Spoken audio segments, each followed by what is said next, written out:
Chapter 3. A uniformed armed security officer stood inside each of the two soundproof doors, augmenting the guards on the corridor side.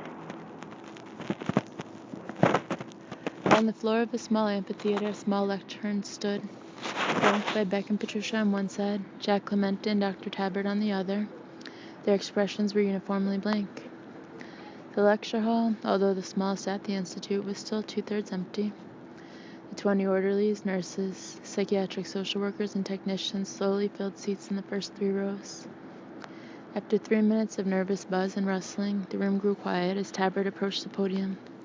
"Good morning, colleagues." He spread his notes across the podium. He didn't need them, wouldn't be there long enough to use them, but he always spread notes before speaking. "You have each been selected for this," he seemed to be looking for a word, "appointment on the basis of your record, qualifications, and accomplishments. You are all to be congratulated."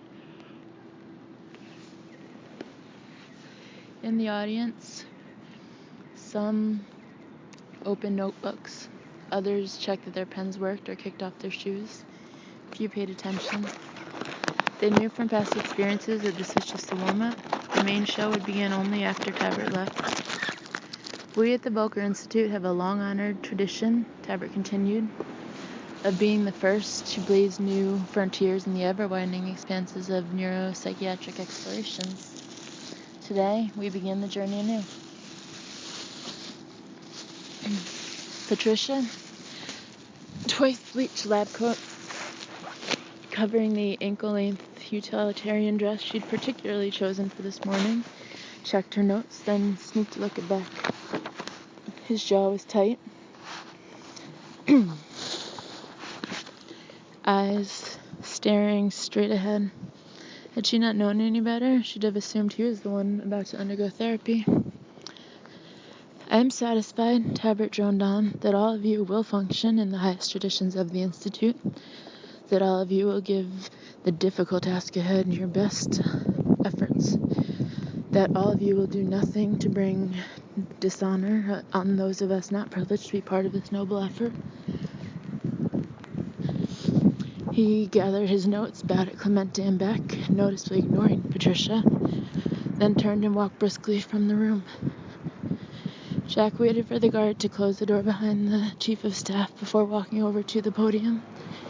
He smiled out at the audience. "Good morning." They all came to attention, pens poised over pads. He leaned casually against the lectern. "A couple of ground rules to start. This project is classified at the highest levels. Since all of you here have worked under similar security before, I won't bother to go over each of the rules individually. You've all received copies of them. Read them. One thing more. All discussions of this project, even with other project personnel, must take place only within the project's confines itself, that is, within the walls of Unit A-249. Security insists on this." He took a deep breath, looking over the group. "Somebody once said always open with a joke." "Okay," he paused. "Now, what do you get when you take a type A3 personality, thoroughly train him in the rather arcane arts of deep penetration intelligence work, then subject him to over 6 years of solitary confinement in one of the harshest penal environments in the world?" A long silence. No answers, no guesses. Jack nodded slowly. "Precisely our problem. Our task here is threefold. First, answer the question I've just propounded. Second, find a way to do whatever psychic damage his captivity did to him. Third, and this is the hard one, folks, return the subject to as close an approximation of normalcy as possible." "Define normalcy," a voice from the audience called out as the others wrote furiously. Jack thought about that for a moment. That's a valid question. Suppose you're standing in line for the movies on a cold day. Suddenly, a man cuts in front of you, getting the last available seat. You're forced to remain out in the cold for another 2 hours. A normal person would protest. A type A1 would protest, perhaps loud enough to call the manager. Our subject, suffering from a decomposition of his personality, with occasional reversions to primitive behavior, would most likely attack and kill the interloper, and possibly the usher that allowed him in. He paused. I'll settle for the type A1 response as normal in this case. He turned and nodded at Patricia. She stood, took a deep breath as she walked to the podium, and began without pause. Our course of treatment is unclear at this point, she said, in a strong voice. But if we can rely on the record, 4 points are manifestly clear. She opened a file. 1. We must limit access to the subject, particularly during the early stages of treatment, until we are convinced that his sudden mood changes and violent lapses are under control. Only Dr. Clemente, myself, and one nurse and orderly per shift will be allowed in actual contact with him. 2. Due to the subject's very high intelligence, we must constantly question whether his demeanor and actions are true reflections of his actual emotional state or merely sophisticated masks put into place to lure us into a false sense of security. You must never let your guard down around this man. 3. A preliminary diagnosis of decomposition lability syndrome has been arrived at. Since this is a relatively rare condition, I expect you all to read up on it, but let me give you this critical reminder. Never good at public speaking, she picked a spot in the back of the room, directing her comments at a Chagall print.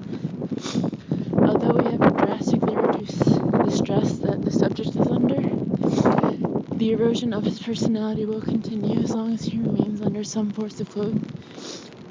of close custody, no matter how lenient that custody is or is perceived. Go the extra mile.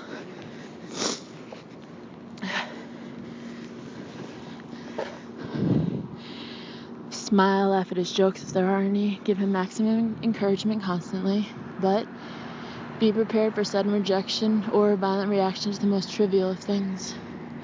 A hand was raised in the second row. Dr. Nelwyn, a nurse, said quietly, just how violent is the subject? How much risk are we in? Patricia looked over at Jack. We'll deal with that issue in due course, she said crisply. Patricia slightly raised her eyebrows, then turned back to the audience. 4th, most important and apropos your question, never under any circumstances confront the patient over anything. Never paint him into a corner or limit his options. She took a deep breath. Over and above his aberrant behavior reflexes and phased atavism, he has been trained, she looked down at Beck, to the finest edge to respond to confrontation with overwhelming force and violence. She paused as if unsure where to go at that point. Finally, she turned to Beck. Before I conclude, she said softly, it might well serve us to get the subject's history at this point. She stepped aside as Beck took the podium. My name, he said in a steady voice, is Brigadier General Alexander Beck, formerly SACSA to the Joint Chiefs. What? Several people in the audience said at once. Beck smiled. My apologies. The Special Assistant to the Chief of Staff for Counterinsurgency and Special Activities. 12 years ago, I was tasked with creating a unit of special deep penetration intelligence agents capable of operating and surviving in a hostile, urban, or unpopulated environment without the need for support or instructions. He leaned casually against the lectern. Simply put, take a man or woman, give them a task like, severely curtail Soviet agricultural output in the Ukraine or retard Chinese nuclear facility manufacture, then turn them loose. They would have the training, ability, and survivability to go out, do their jobs for a set amount of time, then be extracted, say, 6 months later. He smiled a private smile. It was the perfect concept. Completely self-sufficient, they would blend with the targeted communities, take whatever they needed to live, and carry out their missions from the targeted populace themselves. Low maintenance, high yield, covert, effective human rifles, just point and shoot. The audience was stilled. A study from the Horizon Institute in Santa Monica suggested for the types of operations we were contemplating, We seek out sociopathic personalities. It was felt that given their lack of a traditional moral base, as well as their ability to carry out complex, high-risk tasks without emotional judgments as to the relative rightness of those tasks, they would make the perfect tools. Jesus, someone muttered. Beck fixed him with a withering stare. Unfortunately, sir, as it turned out, he paused for a long time. I wasn't. As the project briefing continued, a briefing of another kind was taking place inside Unit A-249. On the edge of the grounds, the small, solitary building looked from the outside like a large, typically German hunting lodge. Surrounded by the Institute's vast lawn, less than 100 meters from the woods, there were precisely laid out beds of color-coordinated flowers, compacted dirt paths, and carefully controlled ivy vines creeping up the sides of the building. The windows were tinted, preventing anyone from looking in, and the doors were always locked. Inside, the pastoral setting was quickly forgotten. The ground floor, with its stark hospital white walls, utilitarian carpet, and lack of decoration, always came as a shock to any of the uninitiated upon first entering. Then, when passed through the double electronically controlled doors, the visitor would be further surprised by the presence of a full nursing station. It was as if one were on the intensive care ward of any modern hospital, with one exception. There were no patient rooms anywhere in sight. There was a fully manned high-tech security room that featured monitors revealing every inch of the surrounding grounds. There was a fully stocked pharmacy, including the newest, most experimental drugs. There was a room just off the nurse's station that contained a bank of monitors and sound equipment that eavesdropped on what appeared to be patient rooms, but exactly where those rooms were was unclear. The second floor of the lodge/unit was the decompression chamber. Designed to be comfortable as well as functional, this floor contained a completely stocked kitchen, dining room, and 2 dormitory-like bedrooms, each capable of sleeping 5. Across from this living area were the office suites, 6 offices grouped around 2 secretary stations. They were linked to the Institute's main computers as well as the internet. When fully staffed, there were no functions that could be done in the main building that could not be duplicated here. There was also a second security office between the 2 suites, but there was still no sign of patient rooms. Deep below the building, at a depth of 10 meters, about 3 stories down, surrounded by 2-foot-thick reinforced concrete walls, the patient rooms are found. An elevator, its disguised doors behind the nurse's station on the ground floor, and in the security office on the second floor, ran noiselessly among the 3 floors. Controlled by only 3 keys, it led directly to an antechamber outside the patient suite. The chamber was small, 3 meters square.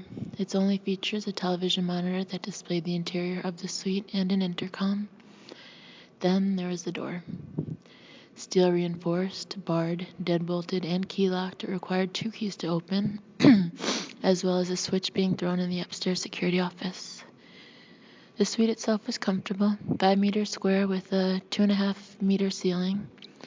The main living area had a spacious feel to it, very much like the suite in a 5-star hotel it had been modeled after, with several notable exceptions. All the furniture was bolted to the floor with pneumatic torque wrenches. The painting, silverized plastic mirrors, and the air duct grills were similarly secured. The books in the living room's bookcase were all paperbacks or softcovers, none weighing more than 2 pounds. All clothes were stored in drawers that could not be removed from their bureaus. Even the carpeting was specially secured and fire-resistant, overkill since there was no way to produce a flame anywhere in the suite.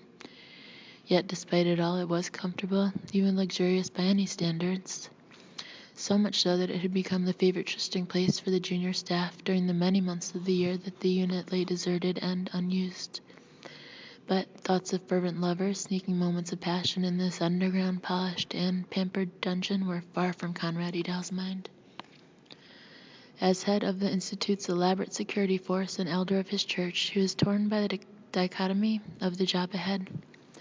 He'd read the file, at least that part of it he'd been given, on Newman, and he agreed in principle with the decision to house him in this most maximum of maximum security units.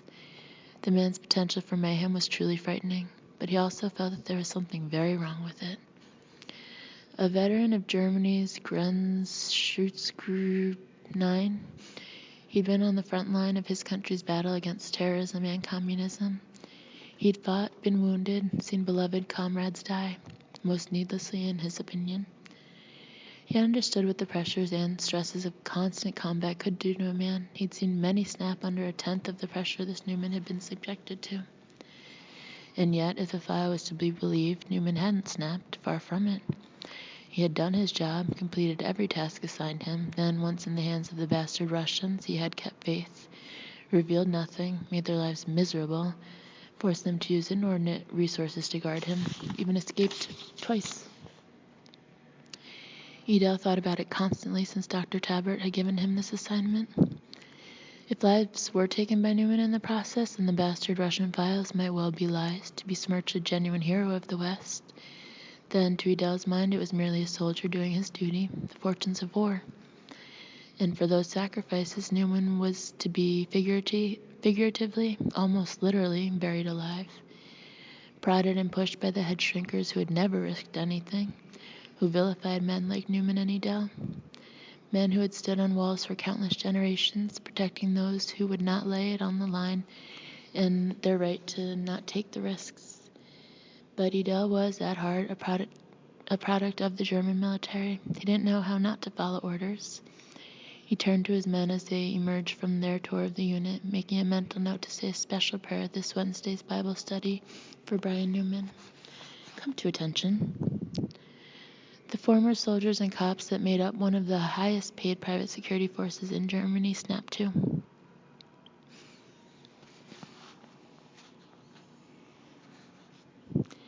Edel slowly walked up and down the row of security men, adjusting a man's button here, ordering a haircut to another. Finally, he returned to the front of the formation. Gentlemen, we are expected to have all personnel and protocols in place as of 1400 today. The patient will be transferred at 1500. Condition 1 security will be observed throughout the transfer. I have some personal orders for you prior to those events. He paused, his expression a mixture of severity and pathos. You will remain at least 3 meters from the patient as you have been instructed. You will remain constantly vigilant for any furtive movement from the patient as instructed. You will take whatever actions you deem appropriate to protect your life and the lives of others if the patient attempts to flee or attacks anyone, as instructed. He held up a finger. When he spoke, his voice was choked with emotion. However, you will maintain and demonstrate respect for the man at all times. You will address him as sir. You will, when there is no conflict with your orders, endeavor to make his confinement as, he struggled for the word, livable as possible. Always remember that he is a comrade in arms whose glorious service must be exalted, even as we must confine him. He continued sadly for his own benefit. He straightened. Remember the words of our beloved Savior, and should you not have compassion on your fellow servant as I have had on you? Dismiss. Looking across the lawn at the men assembled in front of the unit, Patricia hoped that they would remember that this was a hospital, not a prison camp. Although Edel had conceded that he wouldn't use guard dogs, due primarily to the continuing German sensitivity to the image of armed, uniformed men shepherding vicious dogs, Patricia turned back to the briefing as Dr. Clemente was finishing up. In essence, Jack was saying as he reviewed the medical chart he had just gone over, we are talking about a man who has been alone since shortly after birth. Raised by a succession of foster families, he consistently received high grades despite being classified as a discipline problem. Graduating in the top 8th of his class, he turned down several academic scholarships, disappearing for 2 years until he enlisted in the Army. Considered an exemplary recruit with extremely high leadership qualities, he was recommended for officer candidate school. Shortly thereafter, he was court-martialed for crippling a drill instructor who he believed was being unfair to him. Prior to trial, he was recruited for the Deep Penetration Project. He paused and looked up from his notes. It is my personal opinion that the initial recruitment diagnosis was premature. However, the possibility cannot be discounted. He picked up a single sheet of paper. The results of his Menninger-Coleman-Forsman personality inventory are strikingly similar to that of a sociopath. He began to read from the paper. He manifests an inability to understand ethical values except on a verbal level. There exists a marked discrepancy between his intelligence and his conscience development. He is egocentrically impulsive. He has shown an inability to learn from previous mistakes, except, he looked up, and this exception is striking in and of itself, except by learning to exploit people and to escape punishment. He returned to the report. He is hedonistic, living in the present without thought to past or future. He is charming, likable, with a disarming manner, and a clear ability to win the liking and friendship of others. He is, beneath that facade, cynical, unsympathetic, ungrateful, and remorseless in his dealing with others. He has a quick ability to rationalize his behaviors, often cloaking them in favorable light, such as patriotic duty. And needless to say, he has a most vivid imagination. He took a long drink of water, gathering his thoughts before continuing.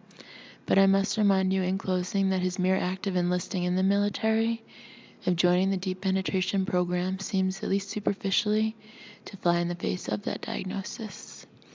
He closed the file and looked out across them. Therefore, assume nothing when dealing with him. Observe, report, theorize, take no chances, but ignore no possible area of inquiry. Always remember that whether or not the subject is sociopathic, he is unquestionably deeply disturbed. The conditions of his incarceration would account for that at the very least. He paused. Questions? A young psychiatric social worker raised his hand. Couldn't his enlistment and then later volunteering merely have been his ways to escape presumed punishment? Certainly when he was facing a court-martial. Jack nodded yes, but it must be remembered that after he was released on his first assignment, he had plenty of opportunities to escape, yet he continually returned after completing those assignments admirably. He paused, an act inconsistent with sociopathy. An older nurse, any history of violence prior to his enlistment? Beck stood up. Childhood fistfights, teenage exploits with the car. At 15, an arrest for drunk and disorderly involving an altercation with an usher at a ball game, but nothing marked until the incident with the drill instructor. A psychologist, any abnormalities in either his CAT scan or MRI? Jack shook his head. His brain appears as normal as mine. That's truly frightening, an unidentified voice from the audience said amid light laughter. A psychiatric resident. What kind of drug regime are you anticipating? From her perch by the window, Patricia chimed in, hopefully none, at least at the outset. She walked over to the lectern. It'll be a hell of a lot easier to diagnose and treat him if he's not half zonked all the time.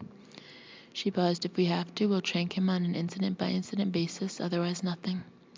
She sat down. Besides, the Russians noted a distinct tolerance to most light and middle-level tranks. According to their files, an elderly neurologist said under his breath. Speaking of which, the psychiatrist in the first row noted, they are remarkably vague as to the details of what he was doing at the time of his arrest. Beck looked over at her. Your question? It might be of help to know what exactly his assignment was and how well he accomplished it. Beck hesitated, clearly pondering some deep conflict. It was strategic in nature, he said after a time. Can you be more specific? The woman pressed. I can, but at this time I won't. Suffice it to say that his mission involved slowing the Soviet industrial base to create shortages of durable and factory-produced goods. Said shortages hopefully leading to civic unrest and pressure on the communist infrastructure. How does one man do that? Someone else asked. Hypothetically, Beck's gaze was fixed, firm, resolute. Okay. In theory, a sufficient disruption in the power grid of a highly industrialized province such as Abkhaz, where most heavy industries' spare parts were manufactured, would create an industrial chain reaction leading to the desired effect. He paused. With the power grid offline for a sufficiently long period of time, the supply of spare parts across the Soviet Union would, in theory, dwindle to the point of causing a near-complete industrial shutdown. Throughout, his voice remained calm, almost professorial. The entire audience stopped and looked up at Beck. There was something in the man's manner that suggested that his hypothetical example had far more substance than indicated. Abkhaz, an MD said in a far-off way. He pulled himself back from his thoughts to the problems at hand. Whatever. Concerning the Russian notation about drug tolerances, his voice trailed off as he seemed momentarily distracted. Abkhaz, his voice was soft and distant. Wasn't that where the Russian reactor blew up? A nervous buzz went through the room. Yeah, someone said a feeder reactor. It spread radiation over half of Eastern and Central Europe, not to mention Central Asia. Killed a few thousand people. When was that? Someone else asked. Beck's expression never changed. It was a graphite, not a feeder reactor, responsible for 93% of the power requirements of Abkhaz. A long pause, and it was approximately 6.5 years ago. The room was immediately silenced, all eyes borne on Beck, whose firm jaw was set and unrevealing. Getting back to the earlier question, he said despite the stares, Mr. Newman fully accomplished his mission in all respects prior to being taken into custody. The silence persisted until a very dramatic neurologist held up his hand. General Beck, sir. Yes. No disrespect intended, sir, but there have been certain questions raised about the information we've been provided with. Beck locked eyes with the doctor, who appeared to be in his 70s, and the doctor continued in an almost gentle voice. As I say, General, I mean no disrespect, but you are the only one in this room who knows the subject, who has known him for a period of time. Now we all, he stopped and looked around the room, at least those of us who have had the misfortune to deal with the former Soviet establishment in the past, we know that often they have fabricated information against an individual suspected of espionage. You, sir, have reviewed the file, and you, sir, know the man. He paused as if trying to figure out how best to phrase his next question. I have no wish to compromise NATO security in any way, sir, but... Beck half nodded at him. Go ahead. The doctor nodded. Okay. Thank you. The file indicates several escape attempts from the penal colony, as well as a series of attacks on the guards therein, as well as a string of fatalities of Soviet military and civilian authority personnel. Even more troubling, an apparent unprovoked attack on a civilian family, resulting in their deaths. He paused. General, can you shed any light on the veracity or prevarication of these accounts? This time, even Clemente and Patricia turned and stared at Beck. He was quiet for a long time, sipping from a glass of water, head down, deep in thought. Doctor, he began with his head down. Kapf, the old man said pleasantly. Dr. Kapf, the Uniform Code of Military Conduct says that a soldier's first duty upon being captured is to attempt to escape. Failing that, he is to force the enemy to commit unusual amounts of men and material to maintain him in custody. He continued, looking down as he spoke. While I cannot vouchsafe the contents of the files that were turned over to us, I can make certain safe assumptions. Mr. Newman was trained to, and by nature was inclined to, do everything in his power to harass his captors. He was among the best we ever trained.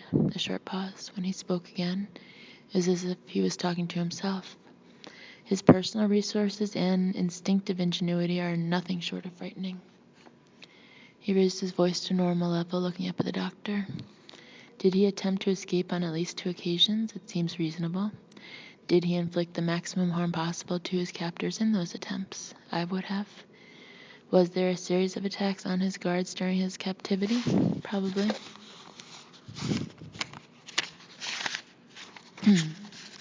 A sadness seemed to float slowly down his face.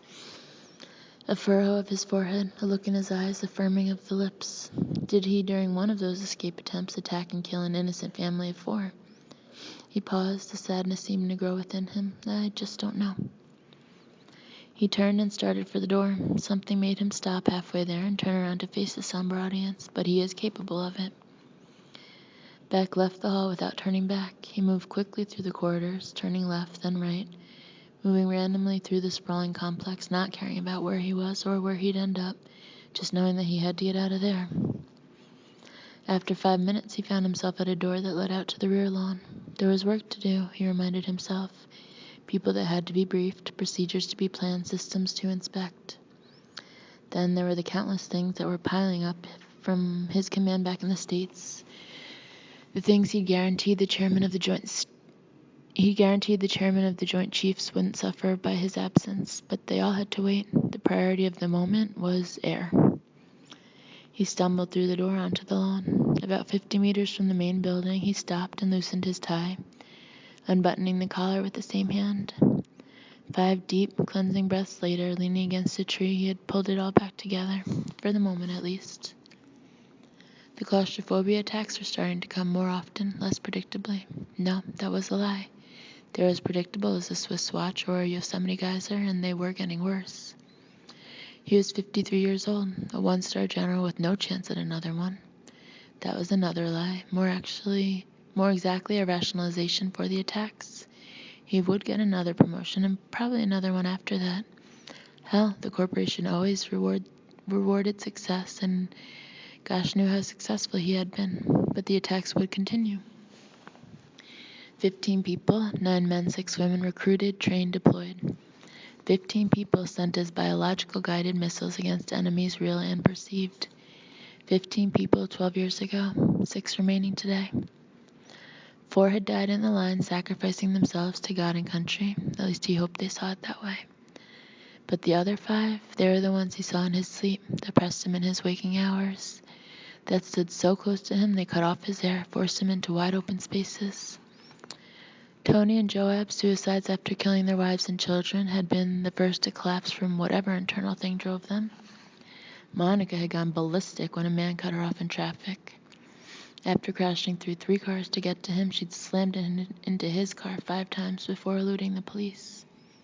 But Beck found her, just as he'd found Chris, who'd been systematically blowing up the billboards that obstructed his apartment's view of the mountains, and Colleen, who had found God, then shot to death the televangelist who betrayed her devotion and stolen her money.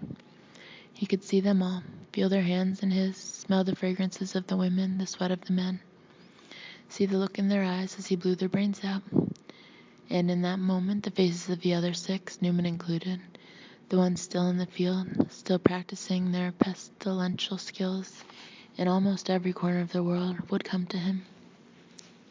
And he knew he had to help them, somehow find a way to let them live their lives under control as normal individuals.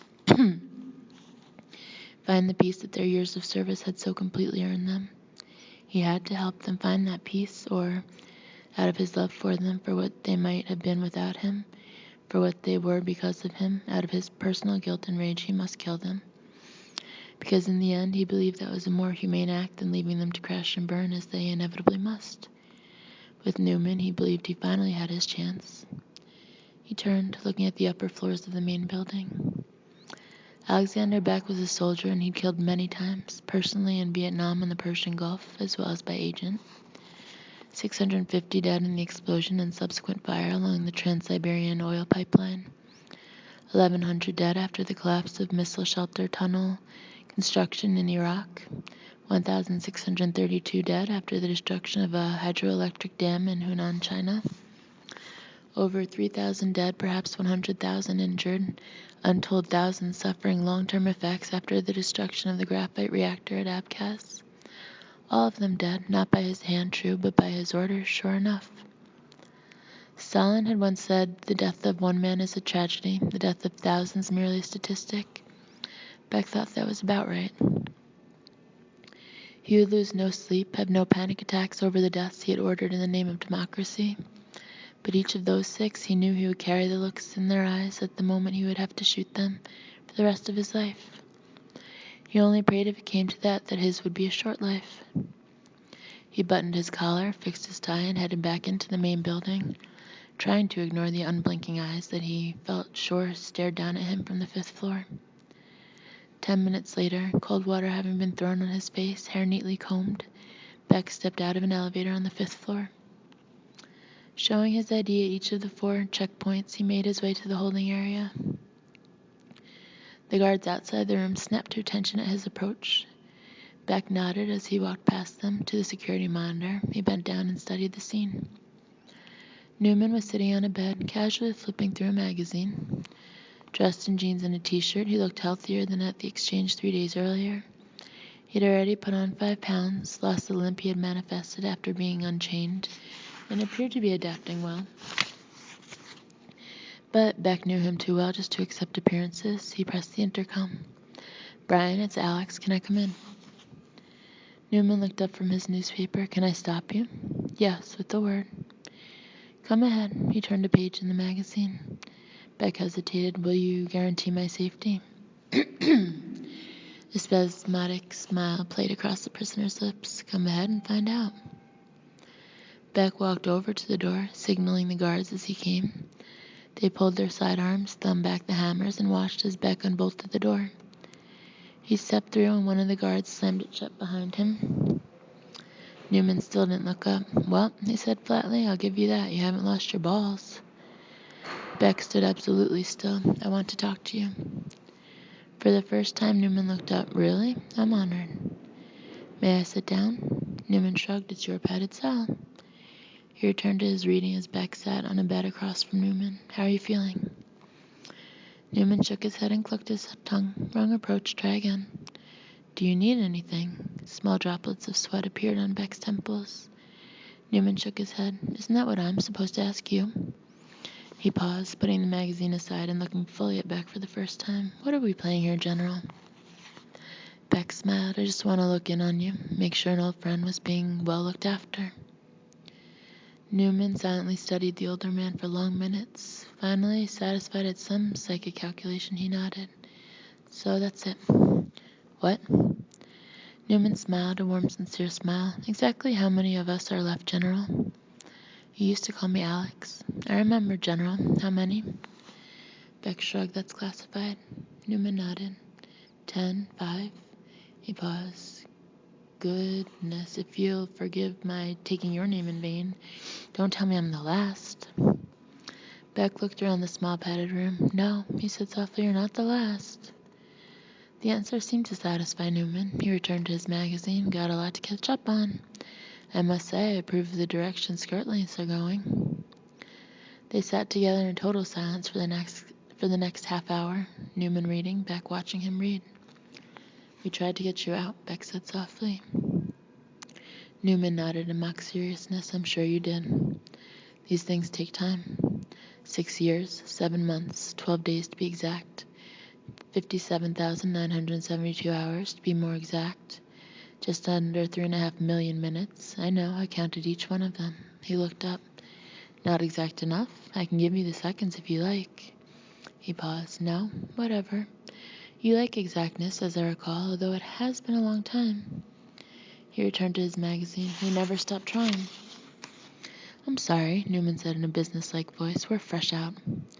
Beck looked puzzled. "Excuse me?"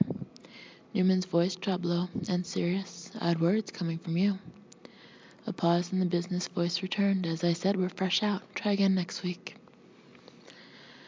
Newman stood and walked to the double-paned, iron mesh-covered window. Beck stood up, his face a torrent of confusion. "What are you talking about?" Newman continued staring at the window. When he spoke, his voice was barely discernible. "Absolution." Beck stared at the man's back for a full minute before turning and pounding on the door. He heard the bolt thrown, but hesitated pushing it open. "You're being transferred to a more comfortable quarters this afternoon," Beck said in a defeated voice. "Please don't hurt anyone."